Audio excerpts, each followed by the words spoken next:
ప్రభు అయిన యేసుక్రీస్తు నామమున అందరికీ వందనాలు. ఈరోజు మనం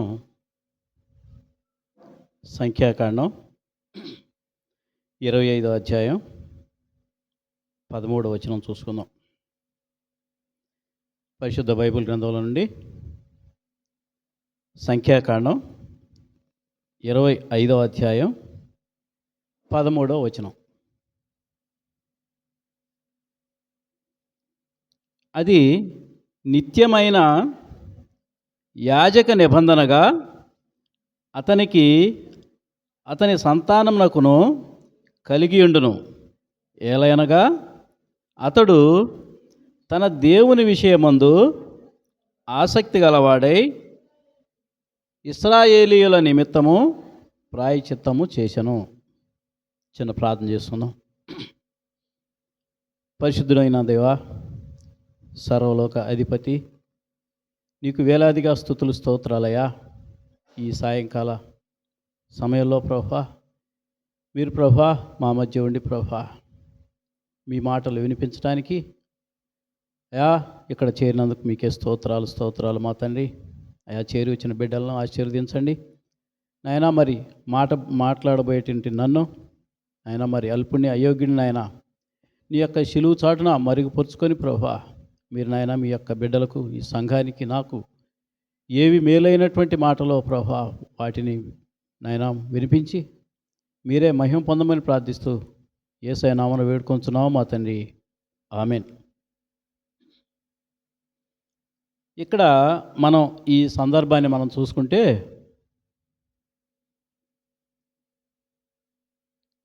ఫినెహాసు మనకి బైబిల్లో బాగా గుర్తున్నటువంటి పేరు. అది యోసేపు గారిని ఏ విధంగా అయితే మరి ఐగుప్తు దేశంలో ఏ విధంగా కష్టాలు పడి ఆయన ఏ విధంగా తమ యొక్క జీవితాన్ని దేవునికి ఆదర్శంగా ఉన్నాడో, ఏ పాపం చేయకుండా ఉన్నాడో, అదేవిధంగా ఈ యొక్క ఫినెహాసు కూడా ఎంతో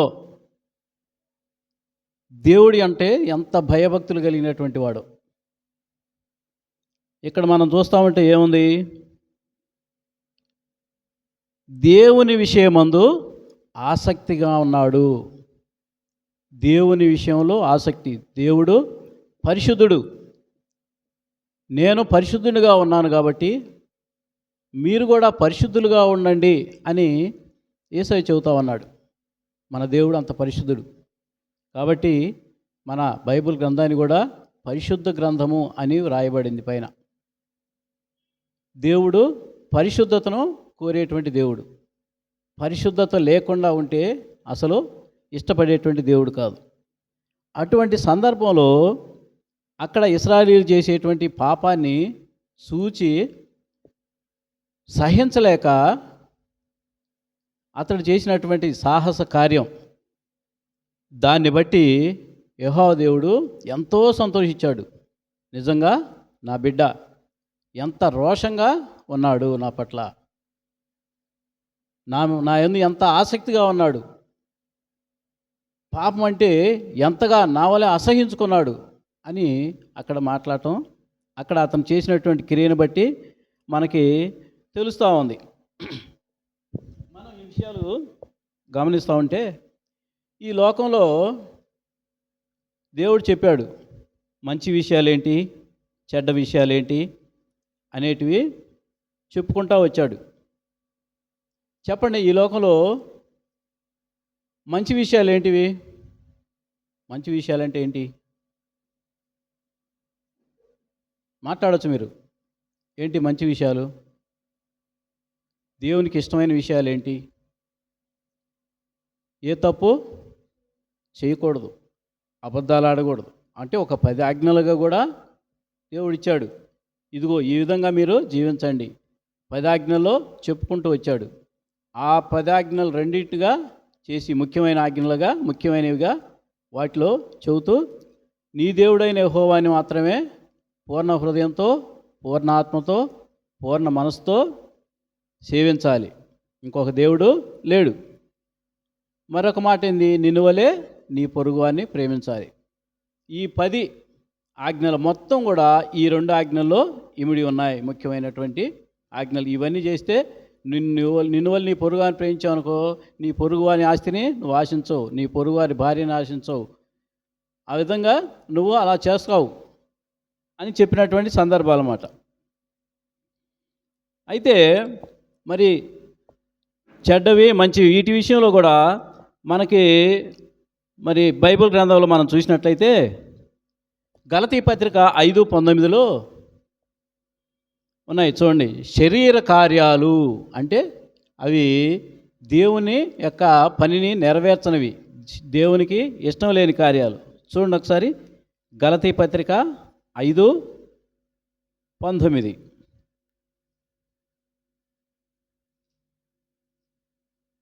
గలతీ పత్రిక 5:19. శరీర కార్యములు స్పష్టమై ఉన్నవి, అవేవనగా జారత్వము, అపవిత్రత, కాముకత్వము, విగ్రహారాధన, అభిచారము, ద్వేషములు, కలహము, మత్సరములు, క్రోధములు, కక్షలు, భేదములు, విమతములు, అసూయలు, మత్తతలు, అల్లరితో కూడిన ఆటపాటలు. కాబట్టి ఇవన్నీ కూడా శరీర కార్యాలు, శరీరాన్ని సుఖపెట్టేవి. శరీర కార్యాలని నువ్వు నెరవేరిస్తే నీవు పరలోక రాజ్యానికి చేరలేవు. కాబట్టి శరీర కార్యాలు మనం విసర్జించాలి, అవి చేయకూడదు. తర్వాత మరి ఆత్మఫలాలు చూడండి 5:22 అదే అధ్యాయంలో 22వ వచనాలు. 22వ వచనం. అయితే ఆత్మఫలం ఏమనగా ప్రేమ, సంతోషము, సమాధానము, దీర్ఘశాంతము, దయాళుత్వము, మంచితనము, విశ్వాసము, సాత్వికము, ఆశానిగ్రహము. ఇవన్నీ కూడా ఆత్మఫలాలు. అంటే వీటిని నీవు చేసినట్లయితే నీవు ఆత్మీయంగా బలాన్ని పొందుకుంటావు. దాని ద్వారా నీవు నిత్యమైనటువంటి జీవ మార్గానికి మనం చేరుకుంటాం అనేది. మరి ఇవన్నీ కూడా హృదయంలోంచి పుట్టేటువంటివే. ఈ పనులన్నీ మనం చేసేవన్నీ కూడా ఎక్కడి నుంచి వస్తాయి? హృదయంలోంచే వస్తాయి ఇవన్నీ. అయితే మరి అదే గలతీ పత్రిక 5:24 ఏముంటుందంటే చూడండి ఒకసారి. అయితే క్రీస్తు యేసు సంబంధులు అంటే క్రీస్తు యేసుకు సంబంధించినటువంటి వారు శరీరమును దాని ఇచ్ఛలతోనూ దురాశలతోనూ సిలువ వేసి ఉన్నారు. కాబట్టి క్రీస్తు యేసు సంబంధులు మాత్రం ఇటువంటి కార్యాలు, శరీర కార్యాలు కానీ ఇటువంటి అనవసరమైన వాటిని బహిష్కరిస్తారు, వాటిని ఆచరించరు. దాన్ని బట్టి దేవునికి ఇష్టమైనటువంటి వాళ్ళుగా, దేవుడు అంటే రోషం కలిగినటువంటి వాడుగా, దేవుడు ఏవి చెప్పాడు ఆ మాటల్ని మనం ఆచరించాలి, ఆయన చెప్పినటువంటి ఆజ్ఞల్ని మనం పాటించాలి. ఎందుకంటే దేవుణ్ణి మనం ప్రేమిస్తున్నాము అని చెప్పుకుంటూ దేవుడు చెప్పిన పనులు మనం చేయట్లేదనుకో, అప్పుడు మనం క్రీస్తు సంబంధులుగా ఎలా ఉంటాం? కాబట్టి మనం దేవుని సంబంధులుగా ఉండాలంటే క్రీస్తు చెప్పినట్టుగా మనం ఆ పనులు చేయాలి. దాన్ని బట్టి ఇక్కడ మరి ఈ యొక్క ఫినెహాసుకి నిత్యమైన యాజక నిబంధన, నిజంగా దేవుడు ఎంత ఆధిక్యాన్ని ఇచ్చాడంటే ఫినెహాసుని ఆ విధంగా ఎంతగానో హెచ్చించడం జరిగింది. ఎందుకు? దేవుని పట్ల ఎంతో రోషంగా ఉన్నాడు, దేవుని పట్ల ఎంతో రోషం, అటువంటి రోషం కలిగినటువంటి వాళ్ళు కావాలి దేవునికి. అయితే మరి ఈ పాప కార్యాలు వీటికి దూరంగా ఉండాలి. దేవుడు ఆత్మీయమైనటువంటి ఆత్మఫలాలు మీరు ఫలించండి. 1 కొరింథీ 13వ అధ్యాయం మొత్తం కూడా ప్రేమను గురించి చెబుతుంది, ఏ విధంగా మీరు ప్రేమగా ఉండాలని. మరి ఇవన్నీ చెబుతా ఉంటే సాతాను ఏం చేస్తూ ఉంటాడంటే ఏ విధంగానైనా ఈ యొక్క క్రైస్తవుల్ని మనం గందరగోళం చేయాలి, ఏ విధంగా అయినా వాళ్ళని విశ్వాసంలోంచి తప్పించాలి అని చూస్తూ ఉంటాడు.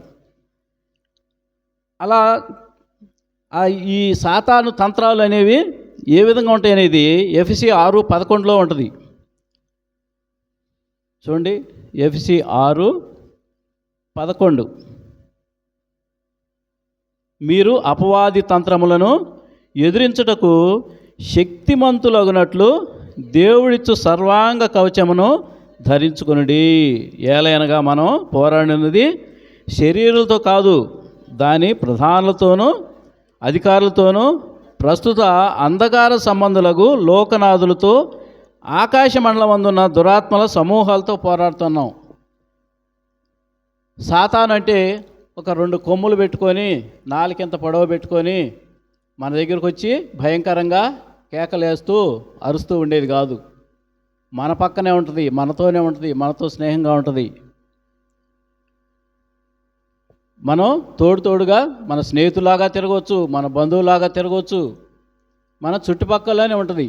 ఉండి మనల్ని ప్రలోభాలకి గురి చేస్తా, దేవునికి దూరం చేస్తూ ఉంటుంది.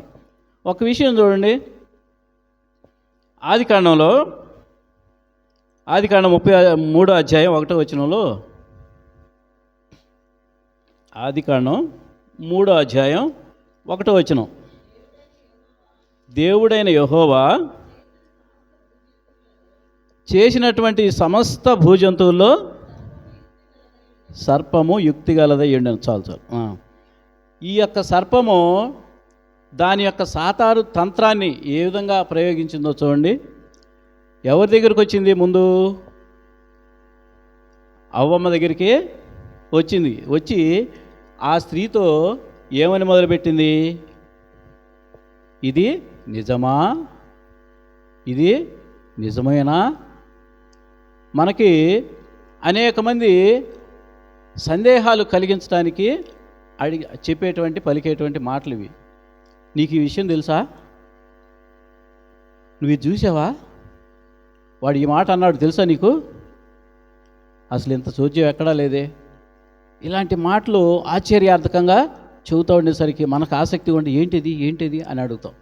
అప్పుడు అడిగినప్పుడు వాడంట వీడిని ఈ మాట అన్నాడంట, ఈమెంట వాడుతోటి మాట్లాడుతూ ఉందంట అనేటువంటి మాటలు చెబుతూ ఉన్నప్పుడు వినేవాళ్ళకి చెవులు కూడా బాగా సంతోషంగా వింటూ ఉంటాయి.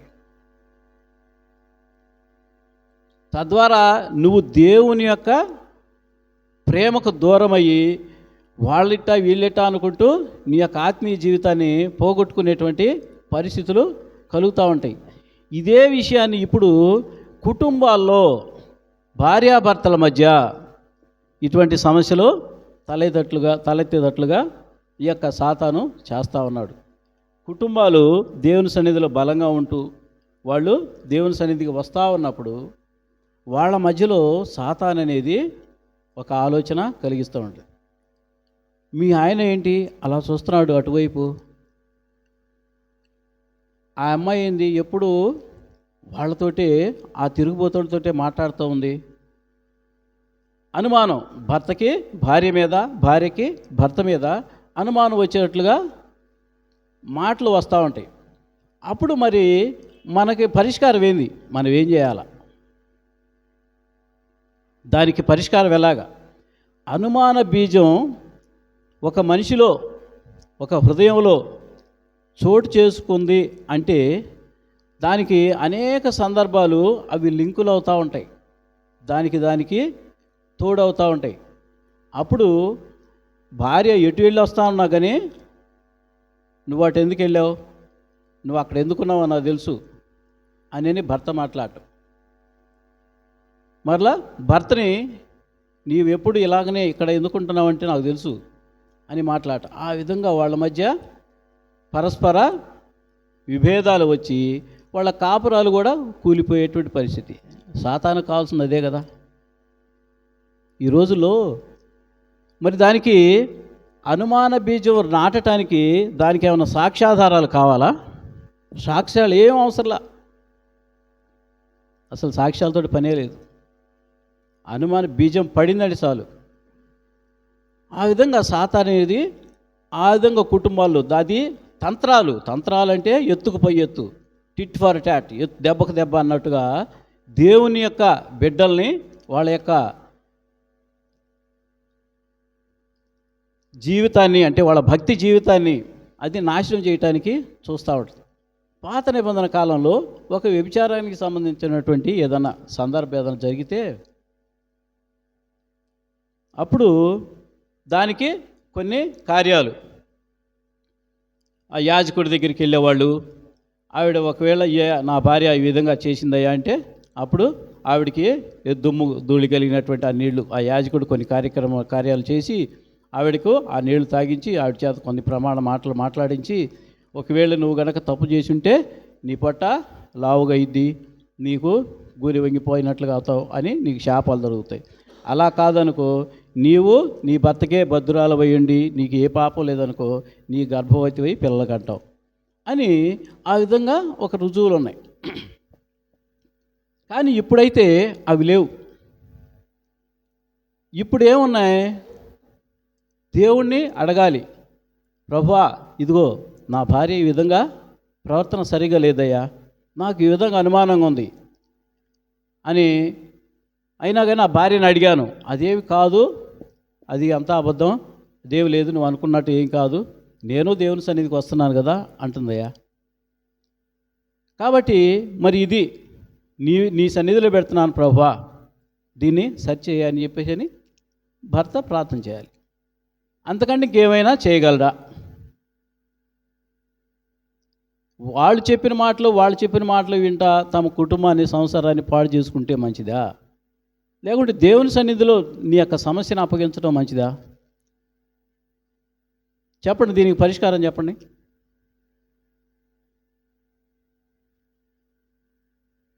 ఏం చేస్తారు? మనకి అట్లాంటి సమస్య వచ్చిందనుకో, ఏం చేస్తే బాగుంటుంది వాక్యానుసారంగా?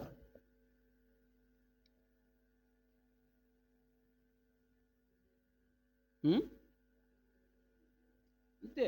ఇప్పుడు ప్రార్థన చేయకుండా సమస్యను మరి నీవు చూడలేదు, ఎవరో చెప్పిన మాట నువ్వు విన్నా దాన్ని బట్టి నువ్వు మాట్లాడుతూ ఉన్నావు, దానికి పరిష్కారం ఎక్కడా?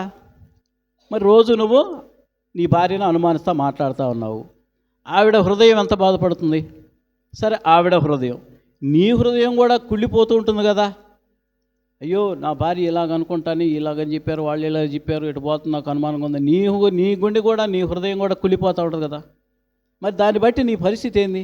ఆత్మీయ జీవితం ఏమైపోతుంది? పాడైపోతుంది కదా. ఇద్దరు కలిసి మందిరానికి దేవుని సన్నిధికి వస్తున్నారు కదా. మరి నీ సమస్యని దేవుడికి ఎందుకు అప్పగించవు? నువ్వే ఎందుకు పరిష్కరించాలనుకుంటున్నావు? ఇలాంటి విషయాలు అదే సాతాను తంత్రాలంటే ఆ విధంగా ఉంటాయి.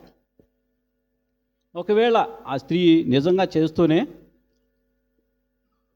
భర్తకి అబద్ధాలు చెప్పిందనుకో, దేవుడు బయలుపరచకపోడు. ఒకవేళ ఆమె అబద్ధం చెప్పినప్పుడు ఆ శిక్షకు ఆమె పాత్రురాలు, అంతేనా? అంతేగాని నీవే నిర్ణయం చేసుకొని నీవే పద్దాకలా నీవు ఇలా అంటూ ఉంటే నీ కుటుంబం ఎలా అవుతుంది? నీ పిల్లలు ఉన్నారు, నీ పిల్లలు ఏమవుతారు? అది తర్వాత ఇంకా మరి శరీర కార్యాలంటే మన గ్రామంలోనే, మన బంధువుల్లోనే ఎవరికి వారు ఆత్మవిమర్శ చేసుకోండి.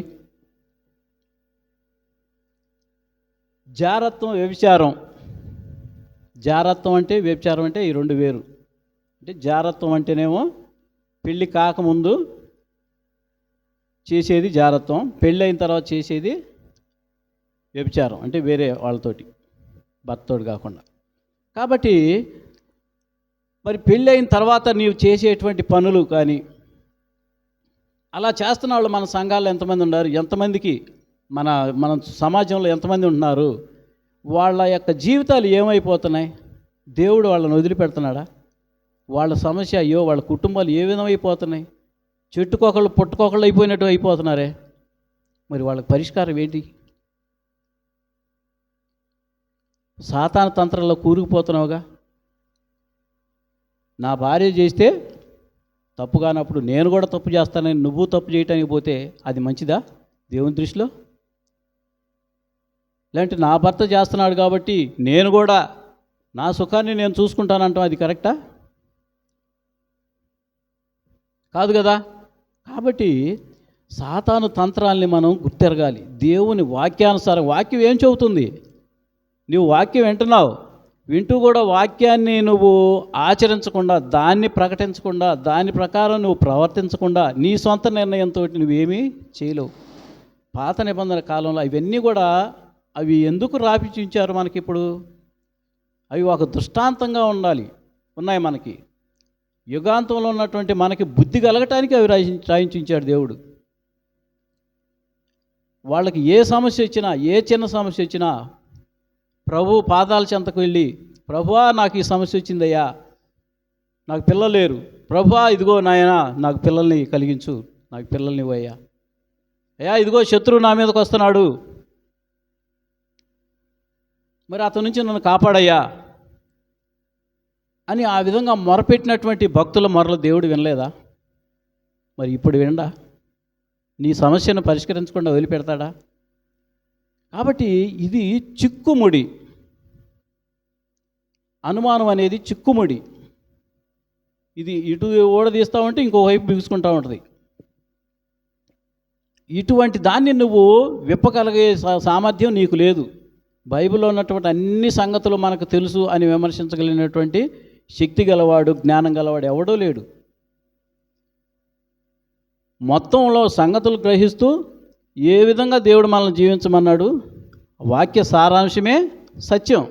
కాబట్టి ఆ విధంగా మనం దేవుడు చెప్పినటువంటి మాటల్ని మనం తీసుకొని దాని ప్రకారం మనం నడవాలి, కానీ మన సొంత నిర్ణయాలు ఎవరు కూడా చేయకూడదు. మరి సాతాను సులువుగా చిక్కులు పెట్టేటువంటి పనులు అవే. కాబట్టి ఇటువంటి విషయాలు చాలా భయంకరంగా ఉంటాయి. ఇక తాగుడు అనేది కుటుంబాలని, యవ్వనస్తుల్ని ఎంత బలహీనపరుస్తుందో, ఎంత బానిసలు చేస్తుందో, తమ జీవితాలని ఎంత సర్వనాశనం చేస్తుందో. మరి వీటన్నిటిని ప్రభుత్వాలు కూడా వాటిని అరకెట్టలేకపోతున్నాయి. ఒకానొక సమయంలో దాన్ని మద్యపాన నిషేధం చేసినప్పుడు ఏం జరిగింది? విడిగా సారాయి కూడా అమ్ముకొని, కుండలు పెట్టి కాసుకొని అమ్ముకోవడం జరుగుతూ ఉంది. కాబట్టి అంటే ఆ చెడ్డ అలవాట్ల నుంచి ప్రజలు మానుకోలేకపోతున్నారు. మనసును మార్చగలిగినటువంటి దేవుడు యేసయ్య ఒక్కడే. కాబట్టి ఈయన పాదాల చెంతకు వచ్చి, అయ్యా నేను బలహీనుణ్ణి, నేను నా పాపాల నుంచి బయటికి రాలేకపోతున్నా. కొంతమంది అంటారు, నేను అన్నీ మానుకున్న తర్వాత వస్తా, నాకు సిగరెట్ అలవాటు ఉంది, అది మానుకున్న తర్వాత వస్తా, నాకు తాగుడు అలవాటు ఉంది, మానుకున్న తర్వాత వస్తా, నేను ఎక్కువగా బూతులు తిడతా ఉంటాను, అవన్నీ మానుకున్న తర్వాత వస్తా. ఇవన్నీ మానుకోవాలంటే నీ యొక్క జీవితం కూడా సరిపోదు. నువ్వు మానుకొని రావాలంటే అది నీ వల్ల కాదు, నీ సాధ్యం కాదు. నీ అంతటి నువ్వు మానుకోవాలి అంటే దేవుని యొక్క సహాయం కావాలి. దేవుని సహాయం లేకుండా నీవు ఏమీ సాధించలేవు. నేను ద్రాక్షావల్లిని, తీగలు మీరు నన్ను అంటుకట్టుకొని ఉండండి, అప్పుడు మీరు ఫలిస్తారు, నా నుంచి మీరు వేరే ఏమీ ఫలించలేరు. కాబట్టి దేవుని ఆశ్రయిస్తూ, అంటే దేవుణ్ణి అనుసరిస్తూ ఆయన చిత్త ప్రకారం మనం జీవించినప్పుడే మన జీవితాలు బాగుంటాయి. కానీ లేకుంటే ఎట్టి పరిస్థితుల్లో కూడా మనం మనంతటగా ఏమీ సాధించలేం. ఇంకా అనేకమైనటువంటి చెడు అలవాట్లు ఉన్నాయి. మరి తాగటం ఏమిటి, ఇంకా ఈ సెల్ ఫోన్లు వచ్చినాయి, ఇప్పుడు వాటికి బానిసలైపోతున్నారు. దానికి ఇంకా ఎక్కువగా ఈ జనులు తాగటం బట్టి ఇది బహిరంగంగా కనపడుతుంది, కాబట్టి దీని కాదు. ఇంకొకటి సాతాను తంత్రం ఇంకొకటి ప్రయత్నం చేస్తూ ఉంది, ఇంకొకటి ఈ విధంగా సెల్ ఫోన్నే దగ్గర పెట్టి దాంట్లో మొత్తాన్ని ఇచ్చి చేతికిచ్చి అందరూ, యువత కానీ అందరూ స్త్రీలు కానీ, పురుషులు కానీ, యవ్వనస్తులు కానీ, పిల్లలు కానీ, వృద్ధులు కానీ అందరూ కూడా చెడిపోవటానికి అదొక సాధనంగా ఉపయోగపడుతూ ఉంది. దానివల్ల ఉపయోగాలు ఉన్నాయి, అంతకంటే ఎక్కువగా నష్టాలు కూడా జరుగుతూ ఉన్నాయి. కాబట్టి మనం దాన్ని అసలు లేకుండా చేయలేం, కానీ దాన్ని ఉపయోగించుకునేటువంటి తీరు మనకి తెలియాలి. సాతాను తంత్రాన్ని మనం కనిపెట్టాలి, పసిగట్టాలి. అందుకు దేవుడి సహాయం అడగాలి. అయా ప్రభువా ఇదిగో దీన్ని మానుకోలేకపోతున్నాను, నాకు సహాయం చేయ అని చెప్పేసి దేవుని సన్నిధికి వచ్చి నువ్వు అడిగితే సహాయం జరుగుతుంది. కానీ నీ అంతటి నీవుగా మొత్తం మార్కొని నేను దేవుని సన్నిధికి వస్తానంటే అది జరిగే పని కాదు. కాబట్టి మరి యేసుక్రీస్తు వారు మరి కొత్త నిబంధనలో చూస్తే యోహాను సువార్త 8:11 ఒక స్త్రీ వ్యభిచారంలో పట్టబడింది. చూడండి ఒకటి, యోహాను సువార్త 8:11. ఆమె ఎందమ్మా 8:11 8:11 ఆమె లేదు ప్రభువా అనెను. అందుకు యేసు నేనును నీకు శిక్ష విధింపను, నీవు వెళ్ళి ఇక పాపము చేయకుమని ఆమెతో చెప్పాను. చూడండి, ఇక్కడ పాత నిబంధన కాలంలోనైతే రాళ్లతో కొట్టి చంపేటివే, ఇంకా రెండో ఆలోచనే లేదు. కానీ ఇప్పుడు క్రీస్తు వారి కృప ఎలా ఉన్నది అంటే నీకు జీవించడానికి అవకాశం ఇస్తా ఉన్నాడు, నీ తప్పులు సరిదిద్దుకోవడానికి అవకాశం ఇస్తా ఉన్నాడు, నువ్వు చేసిన పాపాన్ని ఆయన మీద వేసుకుంటా ఉన్నాడు దానికి తగినటువంటి శిక్షని. అందుకని అక్కడ ఉన్నట్టు ప్రభువా అయ్యా ఈమె పాపం చేసింది కాబట్టి ఏమైనా శిక్షించాలి అన్నప్పుడు ఓకే, ధర్మశాస్త్రం ప్రకారం శిక్షించాలి. కానీ ఏముంది ఇక్కడ, మీలో పాపం లేనివాడు 7వ వచనం, పాపము లేనివాడు మొట్టమొదట ఆమె మీద రాయి వేయండి. చూడండి ప్రభువారు ఏ విధంగా దాన్ని మళ్ళా వాళ్ళనే ప్రశ్నించాడు, వాళ్ళనే తిరిగి ఆలోచింపజేసేటట్టు చేశాడు. నీలో ఎవరు పాపం చేయకుండా ఉన్నారు, అలాంటి వాళ్ళు వేయండి రాయి అన్నప్పుడు ఎవరు వేయటానికి ముందుకు రాలా. అంటే మనుషులంతా మనమంతా పాపం చేస్తూ ఉన్నాం, దేవుని సన్నిధికి దూరం అవుతూ ఉన్నాం. అందుకని ఒకరిని వేలెట్టి నువ్వు పాపి అని శిక్షించేటువంటి అధికారం మనకి లేదు. ఆ మనిషి మారటానికి, అతని మార్పు కోసం మనం ప్రార్థించవలసినటువంటి వాళ్ళమైనాం. వాళ్ళ మార్పు కోసం మనం కూడా ప్రయత్నం చేయాలి.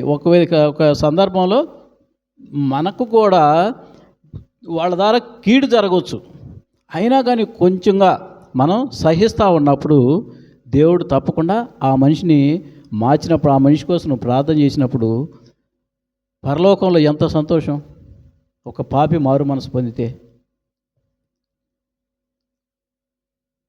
కాబట్టి మనం చేయవలసింది ఏంది, పరిశుద్ధాత్మని యొక్క సహాయాన్ని కావాలి, సహాయాన్ని వేడాలి. పరిశుద్ధాత్మ దేవుడయ్యా మాకు సహాయం చెయ్యి, నేను ఈ విధంగా జీవించలేకపోతున్నాను, నేను ఇదిగో సెల్ ఫోన్ చూస్తున్నాను, అసలు దాన్ని వదిలిపెట్టలేకపోతున్నాను, ప్రభువా నాకు సహాయం చెయ్యి, పరిశుద్ధాత్మ దేవుడా మాకు సహాయం చెయ్యి.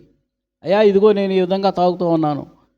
మనం అనుకుంటాం దేవుడు ఎక్కడున్నాడో మనం చూసామా, ఆయన వింటున్నాడా, వింటాడు, తప్పకుండా వింటాడు.